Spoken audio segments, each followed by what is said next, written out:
चलिए शुरू करें। बिजनेस इकोनॉमिक्स, बिजनेस इकोनॉमिक्स वो एक कौन सा गेम रहता है ना रे, वो ऐसा प्रॉपर सर्कल ड्रॉ करना पड़ता है, वो बताता कितनी एक्यूरेसी रहती है अपनी। देखा है वो?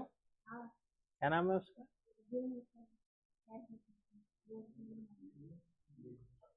मैं बहुत बार देखा उसका, क्या है उसका? ऑनलाइन मिलेगा क्यों?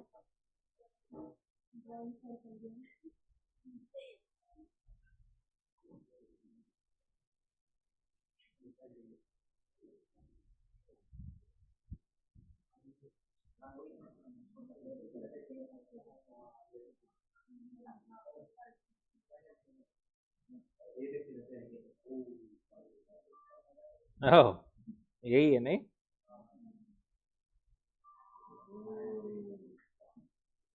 नहीं ऐसा नहीं है यार, वो दूसरा और इससे थोड़ा बेटर है।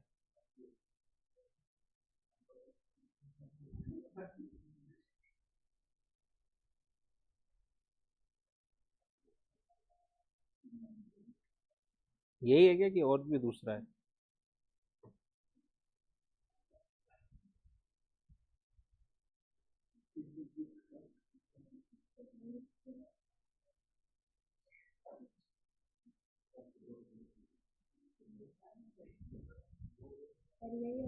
यही होएगा वो।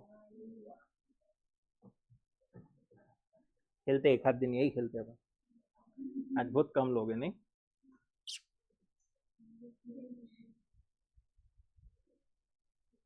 92।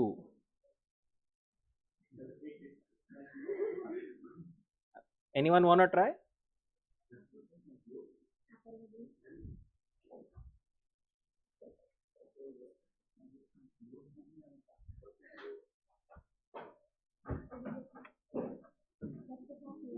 ये सर्कल के अराउंड ना?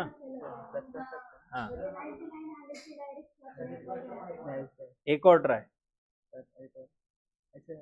हाँ, कैसा भी चलेगा। ठीक है, हर्षवर्धन का 78% है रे भाई। और किसी को निकालना है क्या?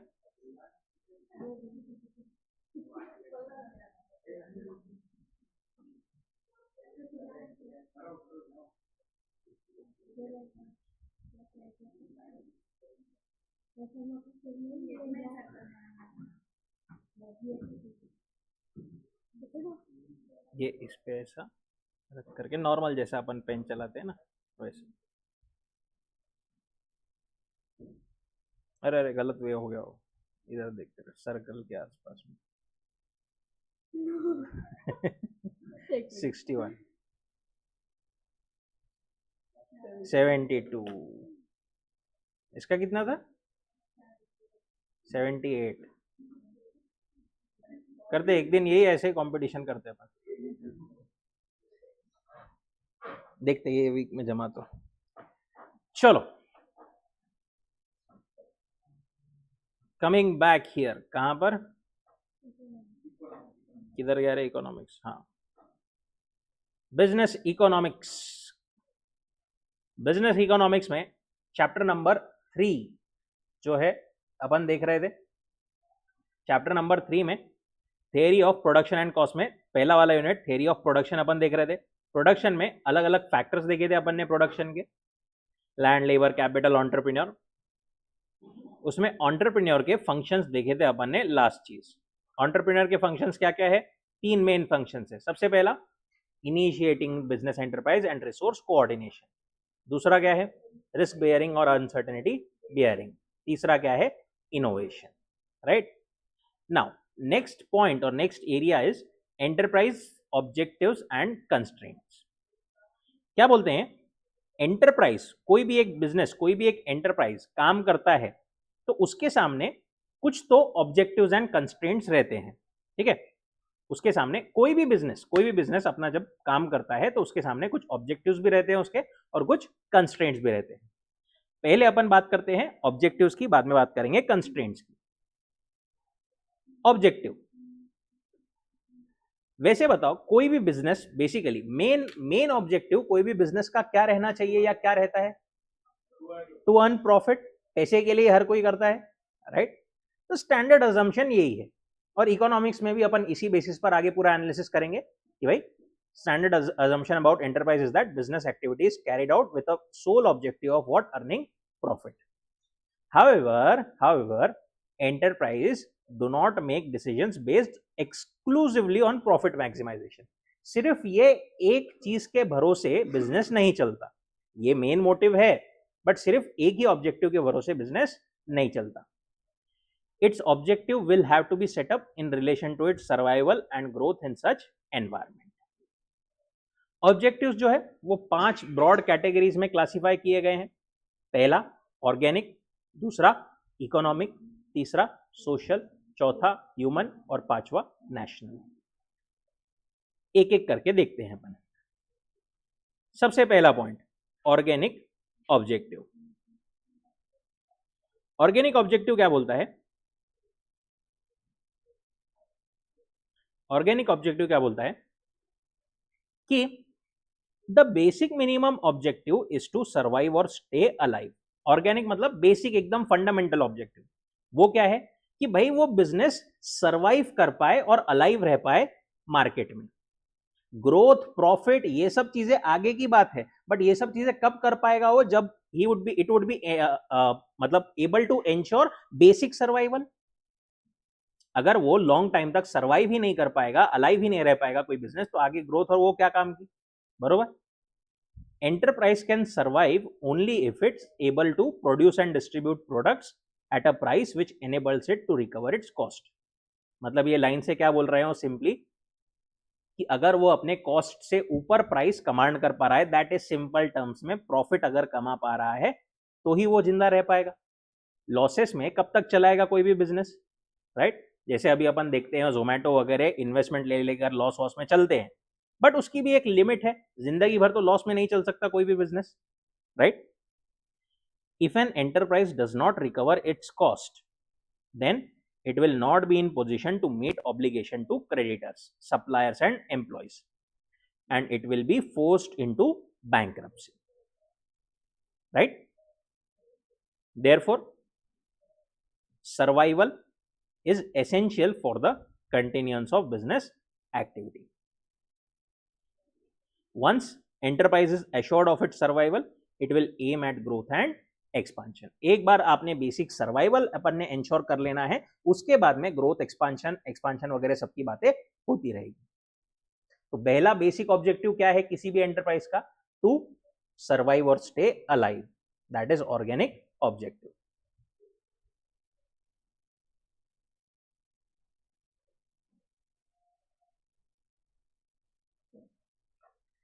नाउ अपने को यहां पर एक और कॉन्सेप्ट दिया है। ये जो अभी अपन डिस्कस करने वाले हैं ना, ये वाला पॉइंट आगे 3-4 बार दिया हुआ है, सेम पॉइंट बार बार रेफरेंस में। इसकी सेंट्रल आइडिया देखो, मैं क्या बताता हूं आपको, सेंट्रल आइडिया बताता हूं, फिर अपन देखते हैं। देखो नॉर्मली वो बोलते हैं कोई भी बिजनेस रहता है ना, बड़ा बिजनेस जनरली, छोटा मोटा अगर एक दुकान है वहां पर तो ठीक है, बट बड़े बिजनेस में जो ओनर्स रहते हैं वो अलग रहते हैं, और जो एक्चुअली बिजनेस को चलाते हैं, मैनेजमेंट जो काम करती है वहां पर,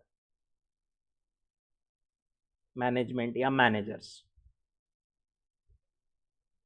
वो अलग रहते हैं, ठीक है। ओनर्स जैसे कि बड़ी कंपनी में कौन है? Share holders.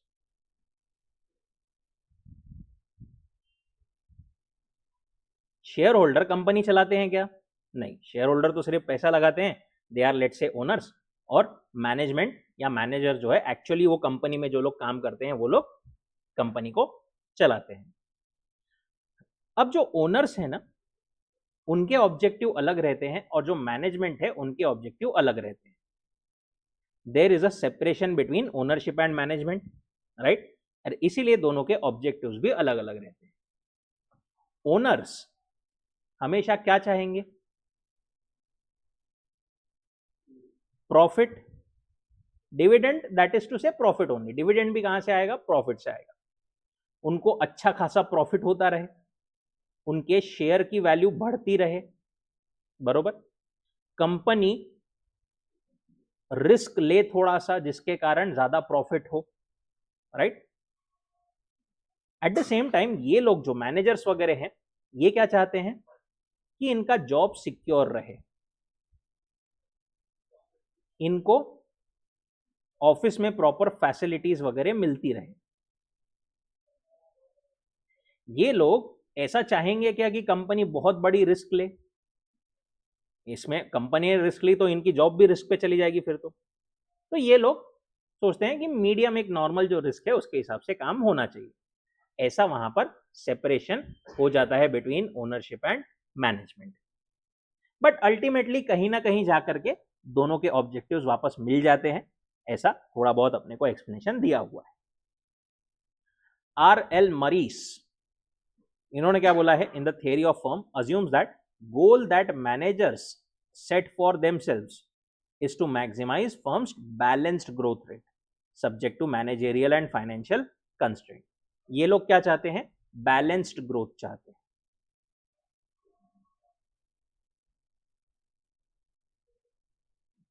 और जो ओनर्स वगैरह है वो क्या चाहते हैं? एकदम सुपरफिशियल ग्रोथ, एकदम से बहुत सारा कुछ हो जाए। The structural division of ownership and management yields opportunities for managers to set goals which may not conform to the utility function of owner shareholders. Managers is judged by their performance in promoting the growth and expansion.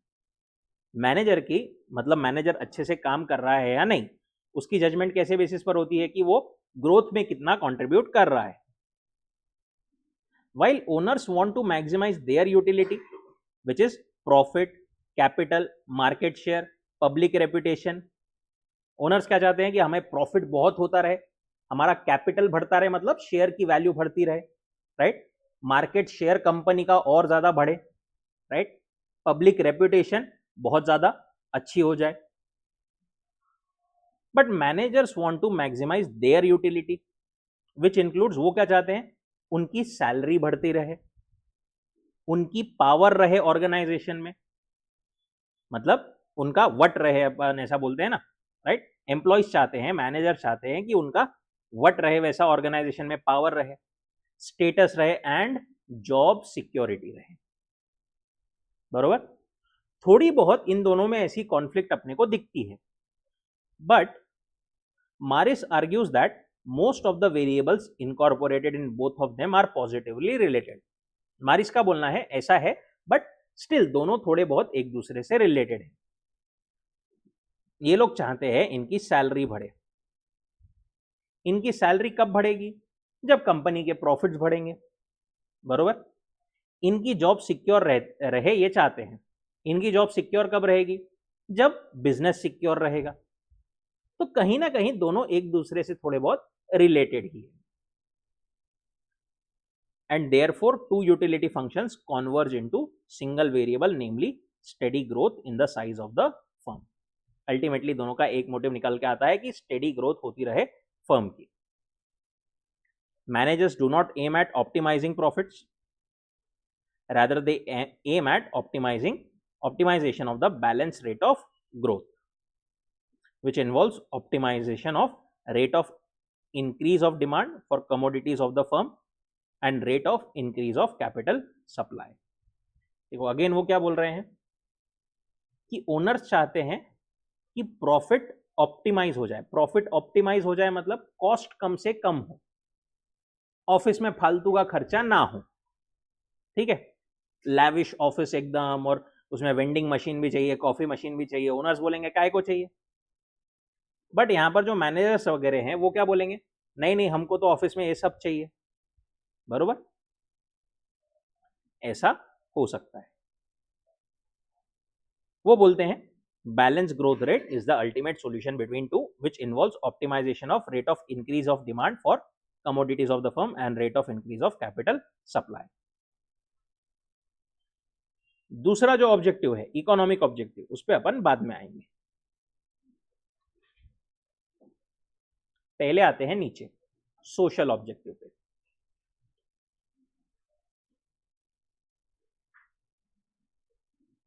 एक company का organic objective तो ठीक है, दूसरा क्या होता, तीसरा क्या होता है, सोशल ऑब्जेक्टिव. सोशल ऑब्जेक्टिव मतलब एंटरप्राइज लिव्स इन सोसाइटी. एक बिजनेस भी जो ऑपरेट कर रहा है वो एक सोसाइटी सेटअप में ही ऑपरेट कर रहा है. It cannot grow unless it meets the needs of the society. एक बिजनेस की सोसाइटी की तरफ भी कुछ रिस्पॉन्सिबिलिटीज होती है. It has important social obligation, जैसे कि continuous and sufficient supply of unadulterated goods and articles of standard quality. बिना मिलावट के अच्छे गुड्स देने की रिस्पॉन्सिबिलिटी है किसकी, बिजनेस की. स्टैंडर्ड क्वालिटी के, अच्छे क्वालिटी के प्रोडक्ट्स देने की रिस्पॉन्सिबिलिटी है किसकी, बिजनेस की. Avoid profiteering and anti social practices. Profit के लिए कुछ भी करेंगे ऐसा उनका मोटिव नहीं रहना चाहिए. एंटी सोशल प्रैक्टिसेस उन्होंने कुछ भी नहीं करना चाहिए. Create opportunities for gainful employment for the people in the society. लोगों को हम लोग रोजगार दे पाए ऐसा मोटिव होना चाहिए ऑर्गेनाइजेशन का. ऑर्गेनाइजेशन शुड ट्राई कि हमारे लोगों को हम काम दे पाए. And also not to cause any type of pollution, air, water और नॉइज. कोई पोल्यूशन भी ना करे जिसका सोसाइटी पर बैड इफेक्ट हो. These are social objectives. An enterprise should consistently endeavor to contribute to the quality of life to its community in particular and society in general. If it fails to do so, it may not survive for long. Next is human objectives. एक business का सबसे precious resource होता है human. Human मतलब कौन, जो workers काम कर रहे हैं, एम्प्लॉयज काम कर रहे हैं, मैनेजर्स काम कर रहे हैं, राइट? क्या हुआ? Human beings are the most precious resources of the organisation. अगर उनको कंपनी ने इग्नोर किया, बिजनेस ने इग्नोर किया, so it will be difficult for an enterprise to achieve any of its other objectives. Comprehensive developments of human resource or employees should be one of the major objectives. Some of the important human objectives are provide fair deal to employees at different levels. अलग अलग levels पे सारे employees को fair deal मतलब fair compensation provide किया जाए. To develop new skills, abilities to provide work climate in which they will grow and mature as productive individuals. उनको नई स्किल्स सिखाई जाए, उनको प्रॉपर क्लाइमेट दिया जाए जहां पर वो अच्छे से काम करके अपनी स्किल्स बढ़ा पाए. Provide employees opportunity to participate in decision making in matters affecting them. उनके इंटरेस्ट को अफेक्ट करने वाली चीजों में उनको भी इन्वॉल्व किया जाए, उनकी भी राय ली जाए. And to make job contents interesting and challenging. जो जॉब जो है उसको ऐसा नहीं कि कुछ भी फालतू काम के लिए लोगों को अपॉइंट कर रहे हैं, ऐसा नहीं. It should be interesting and challenging. ऐसा नहीं कि एक ही काम कंटिन्यूसली करवा रहे, थोड़ा इंटरेस्टिंग एंड चैलेंजिंग बनाया उसको. If the enterprise is conscious of its duties towards its employees, it will be able to secure their loyalty and support.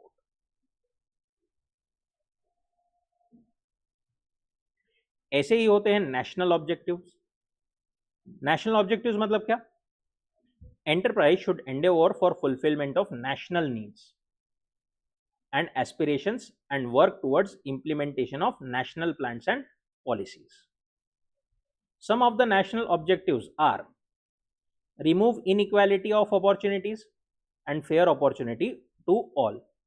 एक बिजनेस ने अपने नेशन के लिए भी काम करना चाहिए, नेशन को भी ध्यान में रखते हुए काम करना चाहिए.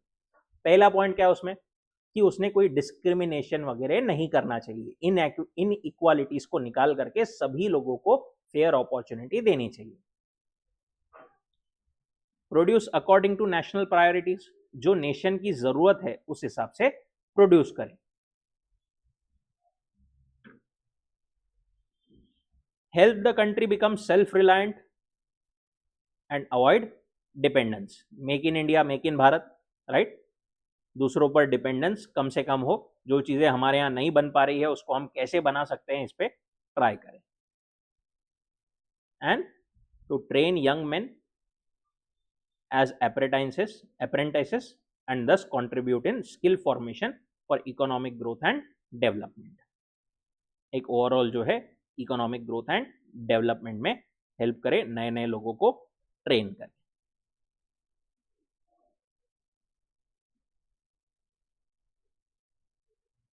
ऐसे जो है उसके सारे ऑब्जेक्टिव्स रहते हैं।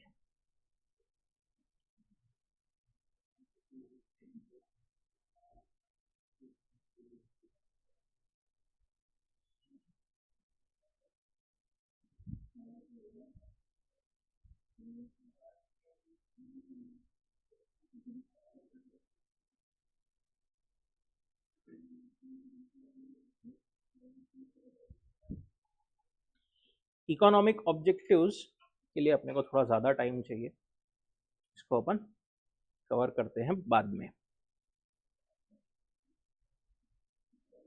फिर अभी क्या करें,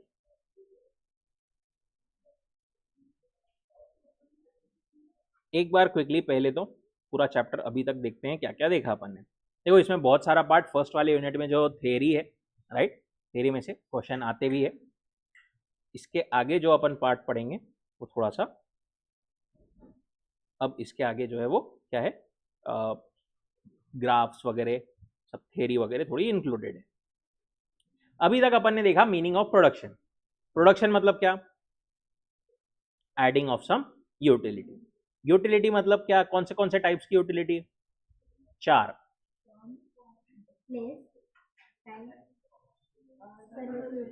सर्विस यूटिलिटी। उसके बाद में फैक्टर्स ऑफ प्रोडक्शन चार कौन से हैं, land, labour, capital, entrepreneur. Land की अपन ने कुछ कैरेक्टरिस्टिक्स देखी थी। Land is a free gift of nature, right. Supply of land is fixed, right. अगर एक इंडिविजुअल के पर्सपेक्टिव से देखें तो रिलेटिवली इलास्टिक है supply, but economy as a whole के पर्सपेक्टिव से इनइलास्टिक। लैंड की कुछ परमानेंट एंड इनडिस्ट्रक्टिबल पावर्स है। लैंड जो है वो कैसा फैक्टर है, पैसिव फैक्टर ऑफ प्रोडक्शन है। लैंड जो है वो इमोबाइल है, एक जगह से दूसरी जगह नहीं ले जाया जा सकता। लैंड के मल्टीपल यूजेस है। Land is heterogeneous. उसके बाद में लेबर के बारे में अपन ने देखा था। लेबर के characteristics, labour involves human efforts, labour is perishable, labour is an what, active factor, labour is inseparable from the labourer, labor power differs from laborer to laborer, all labors may not be productive, labor has poor bargaining power, labor is immobile, no rapid adjustment of supply of labor to demand for it, choice between hours of labor and hours of leisure। Capital में अपन ने types of capital देखा, fix capital, circulating capital, real capital, human capital, tangible capital, individual capital, social capital. Capital formation की तीन stages कौन सी थी,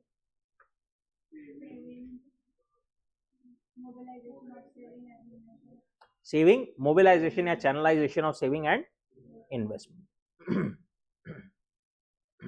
then entrepreneur. Entrepreneur में तीन फंक्शंस देखे अपन ने उसके, initiating business enterprise and resource coordination, risk bearing और अनसर्टेनिटी बियरिंग, इनोवेशन।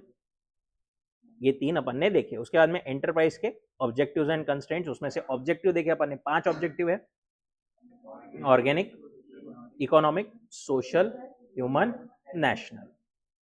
ठीक है, परफेक्ट। एमसीक्यूज पे आएंगे थोड़े सी।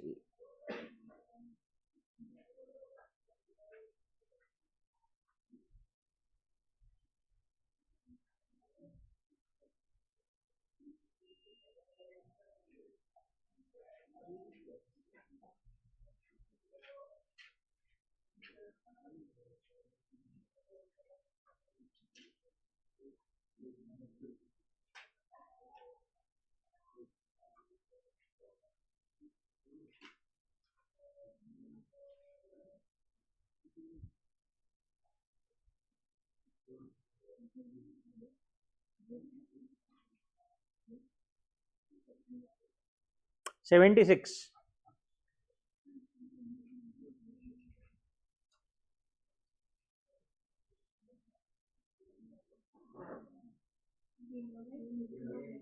सेंस ऑफ रिस्पॉन्सिबिलिटी नहीं है क्या? सेंस ऑफ रिस्पॉन्सिबिलिटी नहीं, he is actually responsible for everything. It is not just bear the sense of responsibility. Innovation is the important thing.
इसमें और नहीं किया आपने प्रश्न. क्वेश्चन बैंक भी है.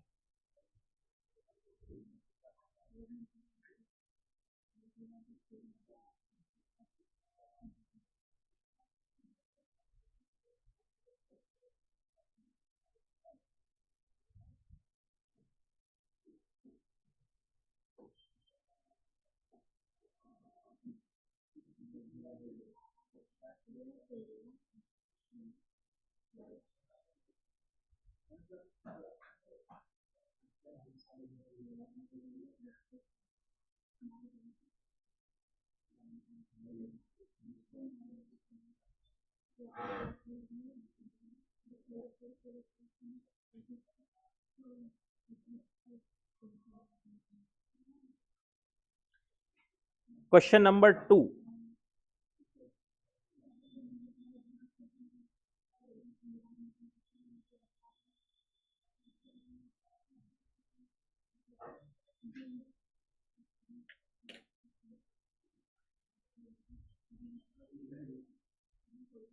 ए बी सी डी पक्का क्या? Helping a blind person crossing the road, क्या ये प्रोडक्शन है? नहीं. Group dance performed in college annual function, क्या ये है? नहीं. तीसरा, holding a child who is falling from a wall, नहीं.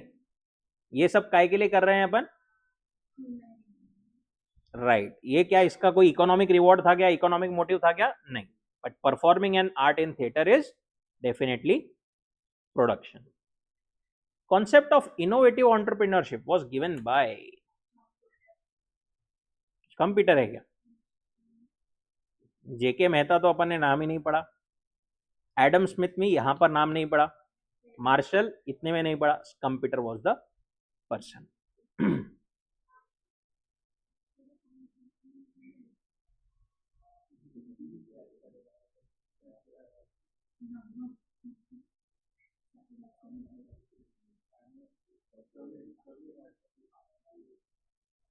सिक्स्थ, ये भी इजी है सिक्स्थ वाला.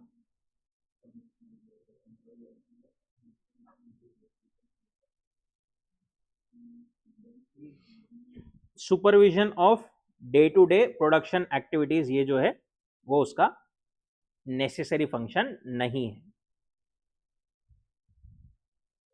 विच of the following is not a passive factor of production?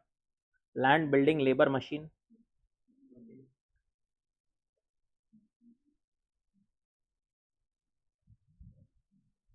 Machine अपने आप से कर लेगी क्या बिना ह्यूमन के? लैंड अपने आप से कर लेगा क्या बिना ह्यूमन के? बिल्डिंग अपने आप से कुछ कर लेगी क्या बिना ह्यूमन के? लेबर अपने आप से कर सकता है. Labour is an active factor of production, not. वही तो, इतना सिंपल रहता था तो. बात ही क्या थी, ऐसा जो है पूरा है।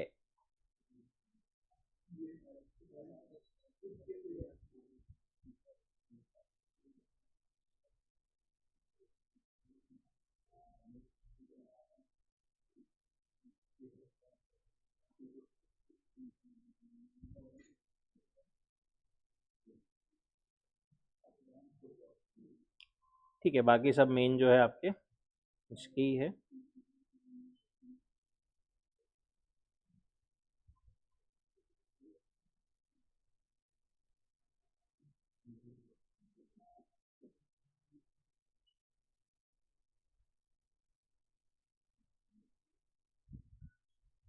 कल कौन बोल रहा था वो आंसर्स आप ही पूछ रहे थे क्या?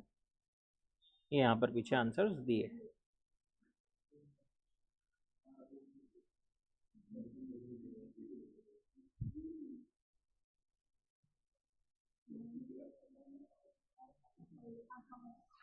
ठीक है, चलिए आज 5 मिनट जल्दी आपको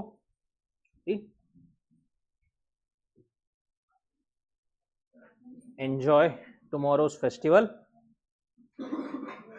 परसों वापस मिलते हैं with full force. Ganpati Bappa Morya.